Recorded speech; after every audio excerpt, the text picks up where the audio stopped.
नमस्कार दोस्तों, मैं इंद्रजीत सरोज आपका अपने YouTube चैनल जनरल इंफॉर्मेशन सामान्य जानकारी में स्वागत करता हूं। अभी हम देखने वाले हैं एक आर्टिकल जो कि अपने एस जयशंकर प्रसाद जी से रिलेटेड है। ये अपने क्या है, विदेश मंत्री हैं और ये अभी मिल रहे हैं श्रीलंका के राष्ट्रपति से। ये श्रीलंका के अभी नए नए राष्ट्रपति चुन के आए हुए हैं। इनसे मिलने गए हैं, क्यों मिले हैं, कैसे मिले हैं, सारी बातें देखा जाएगा। जी दोस्त, ये जो जिस पार्टी से चुन के आए हैं, ये माना जाता है कि ये चाइना का हितैषी है और ये इंडिया के पक्ष में ज्यादा बातें नहीं करता। मतलब इंडिया का ये समझे, साफ शब्दों में बोले तो इंडिया कोई पसंद नहीं करता। इसलिए खुद एस जयशंकर जी जो कि विदेश मंत्री हैं, फॉरेन मिनिस्टर, ये खुद इनसे मिलने गए हैं कि बेटा इस बार तुम ऐसा कोई गलती मत कर देना जो कि पिछली बार करके गए थे चाइना ने, और तुम्हारे देश में इतनी भुखमरी आ गई थी। बट ऐसा गलती मत करना, हमें जरूर याद करना, हमारे खिलाफ हमारे विरुद्ध कोई काम मत करना। भारत और श्रीलंका संबंधों की दिशा तय भी होगा, इनका संबंध का दिशा तय होगा। अप्रोक्सीमेट ये समझ में आ गया होगा इनको कि पिछली बार क्या हुआ था, इस बार क्या होना चाहिए। श्रीलंका के नए राष्ट्रपति से मिलने पहुंचे खुद अपने एस जयशंकर जी, जो कि इनकी मीटिंग हो चुकी है आज जब हम वीडियो ये रिकॉर्ड कर रहे हैं। जयशंकर जी ये बातें गए, आप इन दोनों को देख सकते हो। आर्टिकल हम शुरू करते हैं। इससे पहले मैं आपसे रिक्वेस्ट कर लेता हूं कि अगर आप ऐसे इंफॉर्मेशन देखना, जानना, सुनना पसंद करते हो, अच्छा लगता है आपको, सामान्य जानकारी के तौर पे आपको ये चीज अच्छे नॉलेजफुल लगती है, आप अपडेट रहते हो अपने अपने देश से रिलेटेड, तो आप इस चैनल को जरूर सब्सक्राइब करना, वीडियो को लाइक करना ताकि हमें थोड़ा मोटिवेशन मिले ऐसे वीडियो लाने के लिए, और दोस्तों में शेयर करना ताकि ऐसे इंफॉर्मेशन और दोस्तों के पास जाए और आप मिस इंफॉर्मेशन फैलाने से बचे। और थोड़ा जो भी है टूटा फूटा मेरे पास ज्ञान मैं आपके साथ साझा करता हूं, तो आप इसे एक सही ज्ञान, क्योंकि मैं द हिंदू से पूरा का पूरा आर्टिकल उठाता हूं तो फेक नहीं होता, वो ऑथेंटिकल होता है। इसका मतलब कि वो सॉलिड है, ज्यादा मतलब 98% पे भरोसा किया जा सकता है, तो सही इंफॉर्मेशन होता है। इसलिए आपको यह पूरे के पूरे आर्टिकल लाइन टू लाइन सुनना और समझना चाहिए कि अपना श्रीलंका से क्या संबंध है, कैसे है और क्या नहीं है। बहुत कुछ इसमें सीखने और सुनने को मिलेगा पूरे आर्टिकल में। भारत श्रीलंका संबंधों की दिशा तय करने वाली उम्मीद के तहत विदेश मंत्री एस जयशंकर शुक्रवार को कोलंबो जाएंगे। मतलब ये शुक्रवार पिछले कल में कोलंबो गए थे, जाएंगे और श्रीलंका के नेतृत्व से मुलाकात करेंगे। जो श्रीलंका में नेतृत्व करने वाली सरकार है, जो रूलिंग पार्टी है, उसे ये मुलाकात करेंगे। राष्ट्रपति अनुराग कुमार दिशा नायके, इनका पूरा नाम क्या है, अनुराग कुमार दिशा नायके के साथ के शपथ ग्रहण के 2 सप्ताह से भी कम समय बाद यह यात्रा होगी। मतलब ये कहीं और चले ना जाएं, राष्ट्रपति साहब किसी और देश से मिल के ना आ जाए, कोई डील करके ना आ जाए, इससे पहले इस बच्चे को समझाना मेरा कर्तव्य है। इसलिए इन्होंने 2 हफ्ते से कम समय लगा के अपना विदेश यात्रा खत्म करते हुए, ये अमेरिका गए हुए थे, वहां से आते ही ये श्रीलंका गए उसे बात करने। भाई सुन, ये मैटर है, समझ ले अच्छे से। विदेश मंत्रालय ने गुरुवार को यह घोषणा किया, मतलब इन्होंने गुरुवार को यह बताया कि मैं वहां जाने वाला हूं, ऐसे ऐसी बातें हैं। बट उसके बाद ये अगले दिन श्रीलंका पहुंच जाते हैं। विदेश मंत्रालय ने अपने बयान में कहा, भारत की पड़ोसी प्रथम नीति, मतलब विदेश मंत्रालय ने बोला कि भारत की जो अपने पड़ोस की प्रथम नीति है, हम और सागर दृष्टिकोण को ध्यान में रखते हुए यह यात्रा दोनों देशों की आपसी लाभ के लिए दीर्घकालीन साझेदारी को और गहरा करने की साझा प्रतिबद्धता को रेखांकित करती है। मतलब इनका कहने का मतलब है कि हमारा तो, हमारे जो नियर डियर, हमारे जो पड़ोसी देश हैं, इनके साथ हम प्रथम नीति रखते हैं, सबसे फर्स्ट आपको। इसके बाद दूसरा क्या है, इनके साथ जो हमारा बहुत पुराने काल से साझेदारी आ रही है, उसे हम और गहरा करने के लिए गए हुए हैं। और जो भी बातें उसको रेखांकित करेंगे कि देखिए ये लाइन है, लक्ष्मण रेखा क्रॉस मत कर जाना, अदरवाइज रावण का क्या हाल हुआ था, आपका क्या होगा आप जानते हो। अधिकारियों ने बताया कि श्रीलंका की अपनी 1 दिवसीय यात्रा के दौरान, मतलब 1 दिन के लिए ही गए हुए हैं ये श्रीलंका, श्री जयशंकर नए विदेश मंत्री विजिता हेरात के साथ बातचीत करेंगे। मतलब जो वहां की नई विदेश मंत्री हैं, जिसका नाम क्या है, विजिता हेरात, जो कि श्रीलंका के विदेश मंत्री है, इनसे ये बातचीत करेंगे और उम्मीद है कि वह अपने कार्यक्रम के आधार पर श्री दिसानायके श्रीलंका के प्रधानमंत्री हरिनी अमरसूर्या और अन्य दलों के नेताओं से मुलाकात करेंगे। मतलब वहां के प्रधानमंत्री जो हैं वो हरिनी अमरसूर्या है और वहां के विदेश मंत्री का मैंने नाम बता दिया। और ये जो दिसानायके हैं, जिसका पूरा नाम भी मैंने आपको बताया, वहां के राष्ट्रपति हैं। विशेष रूप से त्रिकोमाली अवसंचार अवसंरचना और ऊर्जा परियोजना सहित भारतीय परियोजनाओं के भविष्य और अडानी समूह की पवन ऊर्जा परियोजना जैसे निजी निवेशकों पर चर्चा की उम्मीद है। जी, यहाँ अडानी का नाम आएगा। कुछ लोग अडानी से जलते होंगे या फिर जो भी है XYZ, I don't know, but यहाँ पे ये है कि ये पवन ऊर्जा की बात की है। हर एक देश की कुछ न कुछ ऊर्जा की जरूरतें होती है, लाइक डीजल, पेट्रोल, बिजली एक्सेट्रा। अगर ये मेरा पड़ोसी देश है, अगर इसको मैं एक पवन ऊर्जा का फैसिलिटी, टेक्नोलॉजी, एग्जाम्पल्स या सेटअप प्रोवाइड नहीं करेंगे, जो हमारे यहाँ कंपनियां काम करती हैं, हमारे यहाँ अडानी इसमें महारत हासिल है इसको काम करने में, और इंडियन समुद्र के किनारे जितने भी स्टेट हैं उसमें कहीं भी पवन ऊर्जा लग रही है, अभी मैक्सिमम तौर पे अडानी का समूह ही उस पर काम करता है। वही टेंडर लेगा, वही उस पर काम करेगा, वही सब कुछ करता है। इसलिए यहाँ अडानी का नाम आया कि अगर श्रीलंका भी समुद्र किनारे बसा पड़ा है, उसे भी पवन ऊर्जा जब पता चलेगा तो वो भी इस टेक्नोलॉजी के पीछे भागेगा। अगर इसे मैं प्रोवाइड नहीं करता हूं ऐसी सुविधा, तो चाइना के गोद में जाके बैठेगा और उसे वो टेक्नोलॉजी लाएगा और चाइना अपना आदमी भेजता है बनाने के लिए, तो हमारे पैर के पास आके चाइना बैठ जाएगा और ऑलरेडी उसका एक पोर्ट चाइना ने कब्जा करके बैठा हुआ है 100 साल के लिए। तो दोबारा ऐसा अपने देश से कोई गलती ना हो जाए, इसीलिए अपने प्राइवेट सेक्टर को भी वहां जाके प्रमोट करना पड़े, तो ये लोग करते हैं। प्रमोट करने का यही वजह है। जिसकी चयन प्रक्रिया पर श्री दिसानायके ने सवाल उठाए हैं। इसके अलावा विकेंद्रीकरण और तमिल अधिकारियों के मुद्दे पर,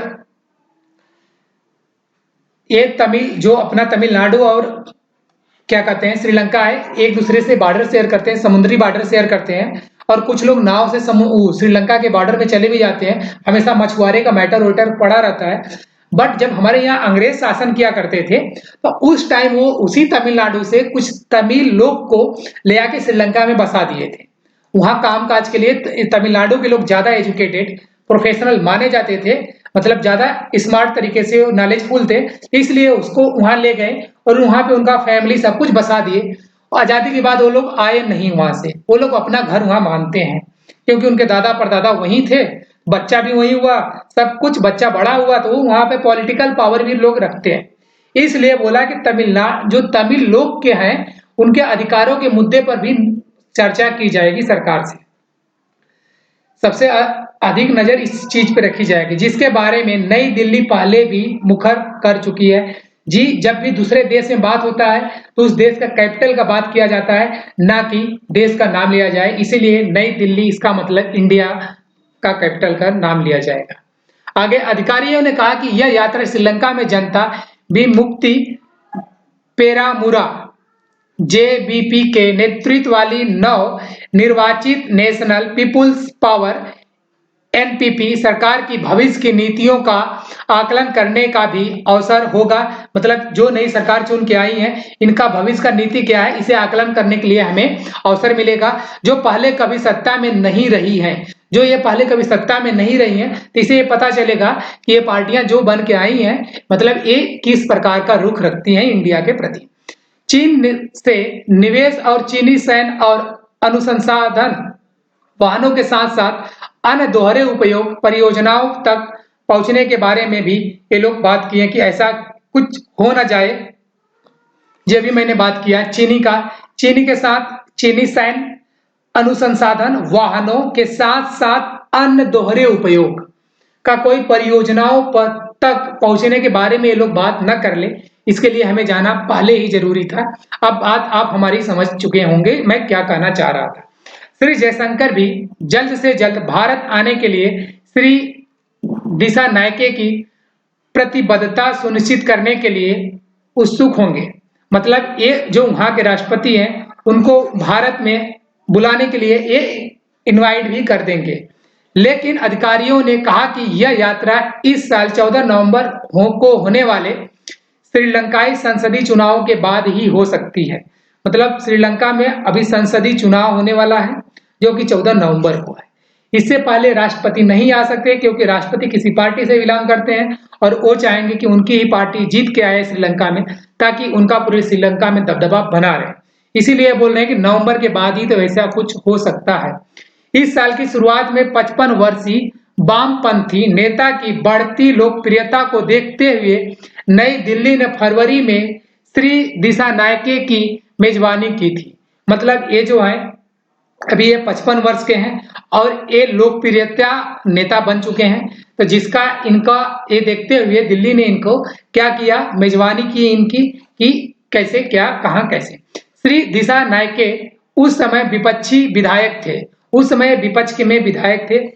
उसके बाद और उनकी यात्रा जिसमें श्री जयशंकर और राष्ट्रीय सुरक्षा सलाहकार अजीत डोभाल के साथ बैठकें शामिल थी। उस टाइम भी जब ये लोग गए थे तो इनको लग गया था कि ये आदमी जो है दिसानायके ये आगे पार्टी में चुन के आ सकता है, तो इलेक्शन इसे आने से पहले इसे बात कर लिया जाए कि बेटा कुछ भी हो बन जाना नेता तो हमारे साइड ही आना, बकचोदी मत करना हमारे खिलाफ जाके, चीन में कुछ भी ऐसा वैसा काम न करना कि चीन मेरे पैर के पास आके बैठे और फिर तुम्हारी क्लास हमें लगानी पड़े। श्री द्वीप राष्ट्र में बहुत ध्यान आकर्षित किया है इस बात को लेकर जो अभी बातें हुई थी। श्री जयशंकर आखिरी बार जून 2024 में कोलंबो आए थे। जी जैसे हमारे यहाँ नई दिल्ली का बात हो रहा है उसी तरीके से वहां कोलंबो की बात हो रही, इसका मतलब वहां की वो राजधानी है।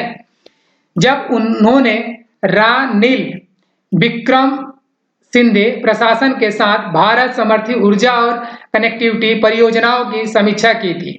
मतलब ये जून में गए थे और वहां इन्होंने उस टाइम भी ऊर्जा से रिलेटेड और कनेक्टिविटी से रिलेटेड बात किया था। 23 सितंबर को शपथ लेने के बाद श्री दिसानायके के साथ नई दिल्ली की पहली उच्च स्तरीय बैठक में, ये पहली उच्च स्तरीय बैठक होगी इस राष्ट्रपति के साथ, परियोजनाओं की समीक्षा की जाने की उम्मीद है कि जो भी पिछले मीटिंग में हम जून में आए थे और इन लोगों से बात किए थे इस पे भी और आगे बात किया जाए, या आप आ गए हो आप नई चीज चाहोगे तो इसे स्टॉप करें, क्या होगा इसे समझने बुझने का मौका मिलेगा। गौरतलब है कि चुनावों से पहले श्री दिसानायके ने उत्तरी श्रीलंका में विवादास्पद अडानी बिजली परियोजना को रद्द करने की कसम खाई थी। मतलब ये जीतने से पहले अडानी का जो परियोजना है इसे रद्द करने की कसम खाई थी। और कुछ ऐसे ही अपना मालदीव में भी हुआ था कि वो जीतने से पहले बहुत सारे कसम खाए थे, बट जीतने के बाद उन्होंने सारा कार्यक्रम किया भी।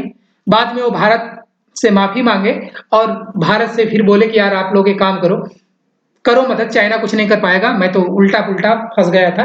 बट अब ऐसा नहीं है, वहां की जनता हमारे साथ थी। उसके बाद अब वहां के नेता भी सही है, मतलब उनके ज्यादा दिक्कत नहीं है। ठीक इसी तरीके से इन्होंने वहां के इलेक्शन से पहले इन्होंने ये बातें रद्द करने के लिए बोली थी और का अस्थायी पर्यावरण समूह ने पर्यावरण संबंधी चिंताओं का हवाला देते हुए पहले ही श्रीलंका के सर्वोच्च न्यायालय में इस परियोजना को चुनौती दे दी है। मतलब इसे वो लोग चुनौती दे रहे हैं, ठीक है, लेकिन ये लोग ऐसे करते हैं कि हमें सिक्योरिटी नहीं चाहिए, बट ये लोग किसी और से अपना अलग चीज खरीद लेते हैं, लाइक ए ड्रोन।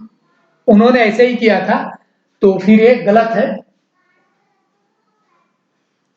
आगे देखते हैं कि हमारे साथ ये रद्द करके चाइना के साथ ये पवन ऊर्जा की परियोजना को साइन न कर ले, इसलिए बातें आगे बढ़ाना बहुत जरूरी है। चुनाव से कुछ सप्ताह पहले द हिंदू को दिए गए एक साक्षात्कार में श्री दिसानायके ने भारत के साथ काम करने की आवश्यकता को स्वीकार किया। मतलब हम भारत के साथ काम करने का हमें आवश्यकता है, इसलिए उन्होंने स्वीकार किया। विशेष रूप से ऊर्जा क्षेत्र में हमें भारत के साथ काम करना चाहिए, क्योंकि जब श्रीलंका में बहुत ज्यादा बुरी हालत आई थी तो उस टाइम इंडिया ने उन्हें कई बिलियन का क्रेडिट दिया था कि आप इतना पैसे खर्च कर सकते हो। और इंडिया ने हमारे यहाँ तेल इतना महंगा होने के बावजूद भी इंडिया ने श्रीलंका को रिफाइनरी डीजल पेट्रोल प्रोवाइड करता रहा। हम निजी क्षेत्र सहित विदेशी पूंजी का स्वागत करते हैं। अपने निजी क्षेत्र के सहित विदेशी क्षेत्र के पूंजी का हम स्वागत करते हैं। ये वहां के जो अभी राष्ट्रपति हैं उन्होंने ये बातें बोली। लेकिन सभी निवेश निष्पक्ष निविदता प्रतिक्रिया के माध्यम से होने चाहिए। उन्होंने अडानी ग्रीन के 0.0826 डॉलर या 8.226 सेंट प्रति किलोवाट घंटे के प्रस्ताव का जिक्र करते हुए कहा था। मतलब इन्होंने इस चीज पे बात किया था कि जो आप ये बोल रहे हो, इस पे इन्होंने बोला कि ये निष्पक्ष होना चाहिए और बिना किसी विवाद का होना चाहिए। अगर सरकार निष्पक्ष निविदता प्रक्रिया अपनाती तो हम इसे आधी कीमत पर प्राप्त कर सकते हैं, ये वहां का कहना है। आगे क्या है, तमिल प्रश्न क्या था। हालांकि श्री दिशा नायके ने अभियान में 13वें संशोधन को लागू करने के लिए स्पष्ट रूप से प्रतिबद्धता नहीं जताई है। जो 13वां संशोधन होने वाला है तमिल प्रश्न के लिए, उसे ने इसको स्पष्ट रूप से कोई प्रतिबद्धता नहीं जताई है। जो 1987 के भारत लंका समझौते से उत्पन्न कानून है, जो प्रांतों को कुछ हद तक शक्ति सुनिश्चित करता है, जो अपने एरिया को कुछ हद तक शक्ति सुनिश्चित करता है, उसके लिए ये भी 1988 के बाद ये नहीं मान रहे, उस पर बात करने के लिए अभी रेडी नहीं है। उन्होंने प्रांतिक परिषद चुनाव कराने के लिए प्रतिबद्धता जताई है। इसके अलावा उन्होंने एक नए संविधान के माध्यम से देश के लंबे समय से लंबित राष्ट्रीय प्रश्न को संबोधित करने का वादा किया है कि अगर कुछ होता है तो हम इस प्रश्न को संबोधित करेंगे। इस बीच श्रीलंका में भारत के उच्चायुक्त संतोष झा ने इस सप्ताह की शुरुआत में कुछ प्रमुख तमिल नेताओं से मुलाकात की। जिस तमिलनाडु में जो तमिल मुल्क के नेता हैं, जो तमिल भाषा जानते हैं, साफ शब्दों में बोले तो, उनसे उन्होंने मुलाकात की और सुझाव दिया कि तमिल राजनीति राष्ट्रीय स्तर पर अपने हितों का बेहतर प्रतिनिधित्व करने के लिए एकजुट रहे। कि मतलब जो आप तमिल राष्ट्र मतलब आज मेजबानी करते हो, उसके लिए एकजुट आप रहना, तमिल में फुट नहीं पड़ना चाहिए। बैठक में मौजूद एक तमिल सांसद ने स्थानीय मीडिया को यह बातें बताई थी उस टाइम। आगे, राष्ट्रपति चुनाव में विपक्ष के नेता सजीत प्रेमदासा ने तमिल बहुल क्षेत्रों में सबसे ज्यादा वोट हासिल किए। श्री झा राष्ट्रपति पद की दौड़ में विजेता बनने के तुरंत बाद श्री दिसानायके से मिलने, और श्री झा का मतलब ये यहाँ के इंडियन सिटीजन है और वहां दूतावास में काम करते हैं। जब ये राष्ट्रपति बने तो उनसे सीधे मिलने चले गए। दौड़ में विजेता बनने के तुरंत बाद श्री दिसानायके से मिलने और उन्हें शुभकामनाएं देने वाले पहले कोलंबो स्थित राजनयिकी थे। मतलब ये कोलंबो में जो सबकी एम्बेसी है, उनमें से सबसे पहला इंडियन थे जो झा जी थे। वे उन राजनयिकियों में भी शामिल थे जिन्होंने 2 अक्टूबर को नवनिर्वाचित राष्ट्रपति से बातचीत की थी। थैंक यू दोस्तों, आर्टिकल थोड़ा लंबा हो गया था, बट मैंने एक एक करके शेयर करने का आपके साथ कोशिश किया, जो मैंने शेयर कर दिया। Thank you. ऐसे आर्टिकल देखने के लिए प्लीज चैनल को सब्सक्राइब करना, वीडियो को लाइक करना, दोस्तों में शेयर करना। थैंक यू सो मच दोस्त।